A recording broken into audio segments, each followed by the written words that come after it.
When was the first time you ever got into a fight? Either a fist fight or like an arguing match when you were just going at it.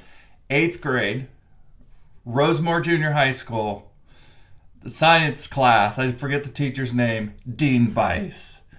Me and Dean went at it. The teacher had gone out of the classroom for some reason, and Dean and I went at it. And I will remember it was over a friend that we were fighting over. Dean was saying something bad about him. I was sticking up for my friend, and I was willing to get in a fight with Dean Bice. Now, obviously, it didn't look like a big boxing match or anything. It was just some pushing and shoving, and the teacher came back in.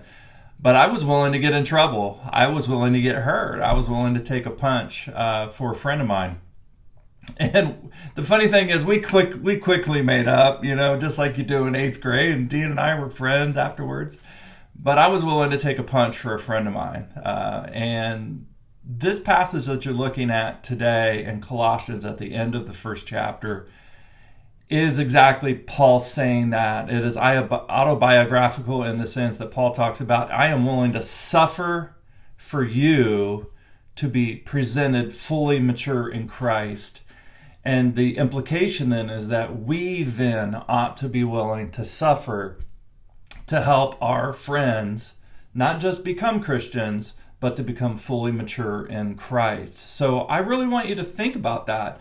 I want you to think about discipleship, helping someone grow in their faith, involves a tremendous amount of slow, difficult, methodical, not shiny work.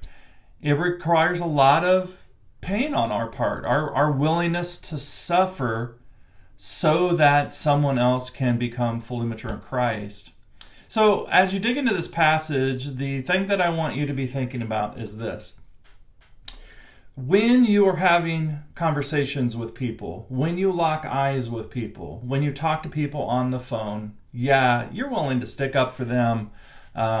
If they're going through a difficult time, you're willing to really be for them when they're having a conversation. But are you willing to do that to help them grow in their understanding?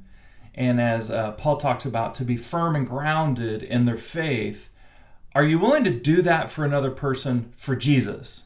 I know you'll do it if a family member or a friend has a problem at work or in their neighborhood or whatever. You'll come to their defense. But are you willing to fight to help them grow, which often means that they're going to be antagonistic towards you? You at times are going to seem bothersome. You at times are going to seem nagging.